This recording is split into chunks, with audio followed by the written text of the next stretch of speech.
Trojan War is one of the most legendary conflicts, lasting 10 years and resulting in tens of thousands of deaths on both sides.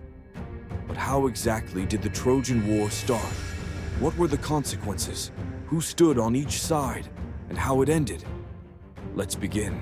The war that would shape the fate of heroes and empires did not begin on the battlefield, nor with the clash of swords and shields.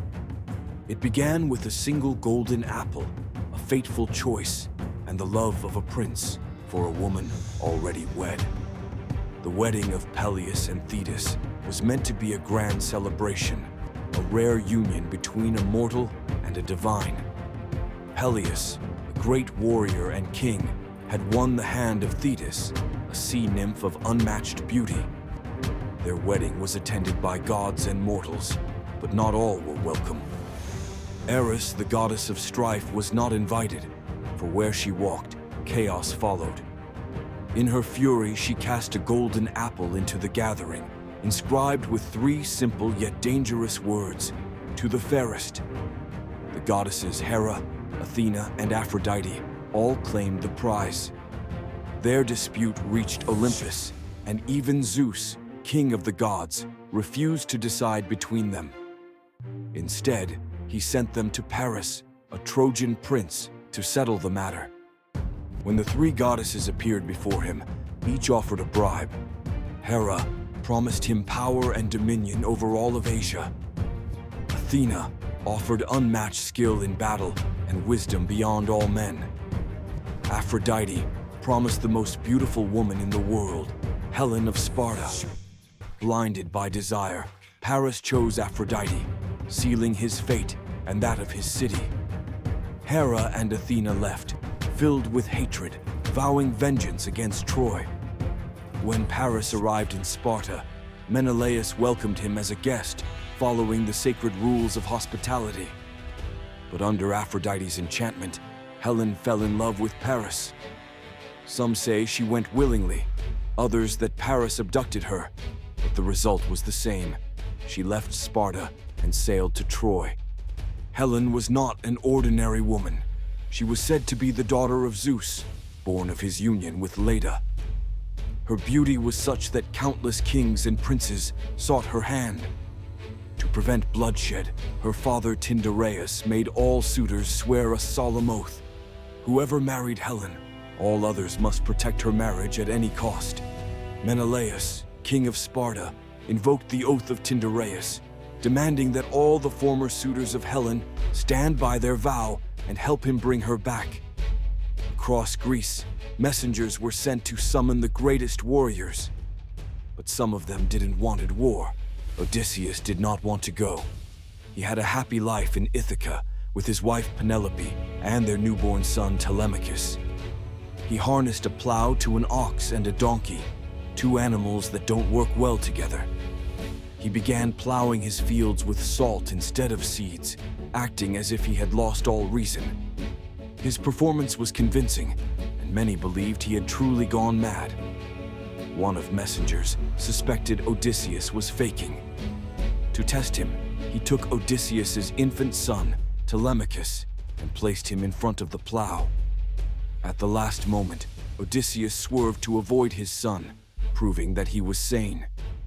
Having been exposed, he had no choice but to join the Greek army and sail to Troy.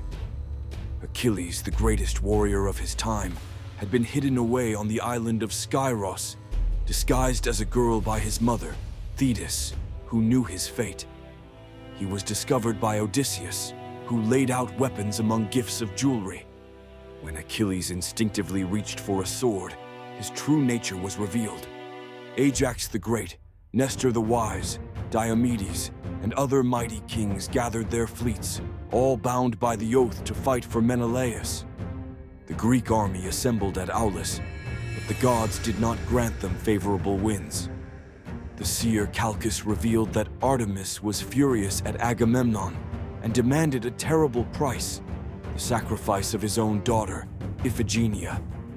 With a heavy heart, Agamemnon deceived his wife, Clytemnestra, luring their daughter to Aulis under the pretense of marrying Achilles. When Iphigenia arrived, she was led to the altar and slain as a sacrifice to Artemis. The winds changed, and the Greek fleet sailed toward Troy, carrying with them fate, vengeance, and the promise of war. The Trojan War had begun, the first year of war. Over 1,000 ships, warriors eager for battle. As the first Greek ships ran aground, Odysseus, a warrior of Thessaly, gripped the hilt of his sword. He knew the prophecy: the first man to set foot on Trojan soil would die. Yet he did not hesitate. With a final breath, he leapt from his ship, landing on the golden sands of Troy. A heartbeat later, a Trojan spear pierced his chest. His body crumpled to the ground, the first sacrifice of a war that would stretch across a decade. The Greeks roared in fury. Achilles, the golden-haired warrior of the Myrmidons, led the first wave of attack. His chariot wheels tore through the sand as he struck down Trojan defenders with a ruthless efficiency, his spear finding flesh with each thrust. Ajax, towering above most men, swung his massive shield like a battering ram, smashing through the enemy lines. Odysseus, ever cunning, directed troops with the precision of a seasoned tactician, his mind already devising strategies beyond brute force. From the high walls of Troy, King Priam watched, his face grim as his sons, Hector, Paris, and Deiphobus, rallied their warriors. Apollo's favor still shone upon the city, his golden arrows striking down Greeks who dared push too close. The Trojan archers, hidden behind the fortifications, rained death upon the invaders, and the shore soon became a battlefield drenched in blood. For hours, the battle raged along the coastline. The sands of Troy, once pristine, darkened with the blood of Greeks and Trojans alike. The cries of the dying echoed over the din of clashing swords and shields. The sun burned high above, witnessing the first of many brutal days to come. As night fell, neither side had gained victory. The Greeks, unwilling to retreat, set up camp near their ships, their torches flickering like fireflies in the growing darkness. The Trojans withdrew behind their walls, their city looming tall and untouched, for now. For the next several years, the Greeks attempted to starve Troy into surrender, while the Trojans, led by Hector, fought back fiercely. The Greeks, unable to breach Troy's walls, pillaged nearby towns, cutting off Trojan allies and taking supplies and captives.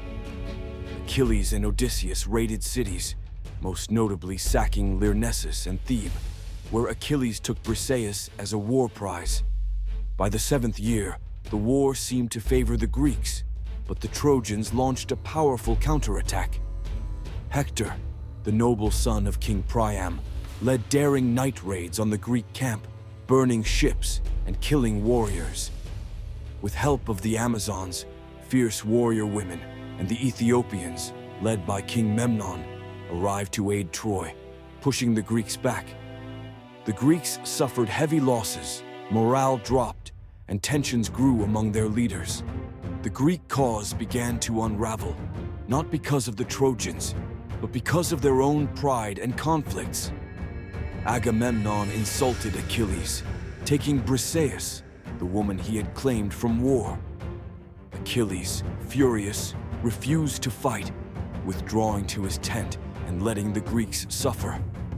With Achilles absent, Hector led a relentless assault, breaching the Greek defenses and killing many warriors. Patroclus, wearing Achilles' armor, led the Myrmidons into battle, only to be slain by Hector. Achilles, consumed by grief and rage, returned to battle, killing Hector in a legendary duel and dragging his body around Troy's walls. Troy mourned, knowing that without Hector, their greatest warrior, the city was doomed. The war had lasted nearly a decade, but the Greeks were no closer to victory. However, fate was about to shift. Greeks tried one last time to breach Troy walls. During the last battle, Achilles was killed by Paris, who, with Apollo's guidance, shot an arrow into his heel, the only weak spot on his otherwise invincible body. Ajax and Odysseus fought over Achilles' armor. Odysseus won, and Ajax took his own life in shame. With their greatest warriors lost, the Greeks knew brute force wouldn't win them the war. Odysseus devised a final trick, the Trojan Horse. The Greeks built a massive wooden horse, leaving it as an apparent gift of surrender, while they pretended to sail away. The Trojans, believing the war was over, pulled the horse into their city. That night, Greek soldiers hidden inside emerged, opening Troy's gates from within. The Greek army stormed in, slaughtering Trojans, burning homes, and taking captives. King Priam, Paris, and many Trojan warriors were killed. Helen was taken back to Greece, and Troy, the once mighty city, was reduced to ruins. The aftermath, the war was over, but no one won. Though the Greeks had won, victory came at a terrible cost. Many of the greatest heroes were dead: Achilles, Ajax, Hector, and countless others. Odysseus's journey home took another 10 years as he suffered the wrath of Poseidon. Agamemnon was murdered upon his return, his wife Clytemnestra seeking revenge for their daughter's sacrifice. Troy was left a smoldering ruin, its survivors either enslaved or scattered. The Trojan War was more than just a battle. It was the collision of fate and free will, the struggle of men and gods alike. It was a war fought for love, for honor, for vengeance, and in the end, all that remained were ashes and legends. The names of those who fought and died would be remembered for centuries, immortalized in song and story. But for those who had survived, the true war had only just begun.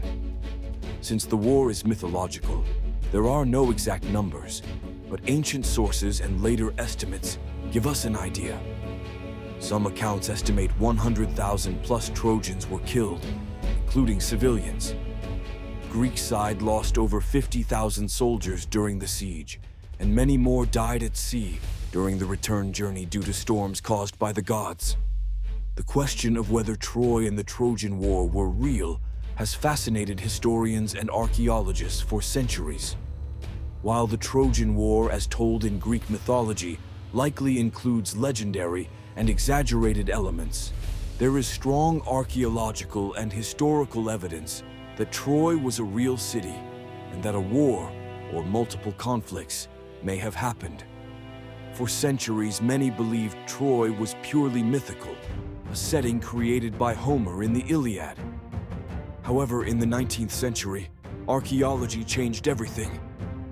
German archaeologist Schliemann discovered ruins in modern-day Turkey near the Dardanelles. He believed these ruins were Homer's Troy. He uncovered massive walls, fortifications, and treasures, proving a city matching Troy's description once existed. Archaeologists found 9 layers of settlements, showing that Troy was destroyed and rebuilt multiple times. One of these layers, Troy 7, circa 1250 to 1180 BCE, shows evidence of a violent destruction which could match the time of the Trojan War. The site includes weapons, burned debris, and evidence of a siege, suggesting it fell due to war. So, Troy was real. But what about the war? The evidence proves that a city called Troy existed and was destroyed violently. However, we don't know if it was the exact Trojan War that Homer described. Some historians believe there may have been multiple wars, and Homer combined them into one grand myth.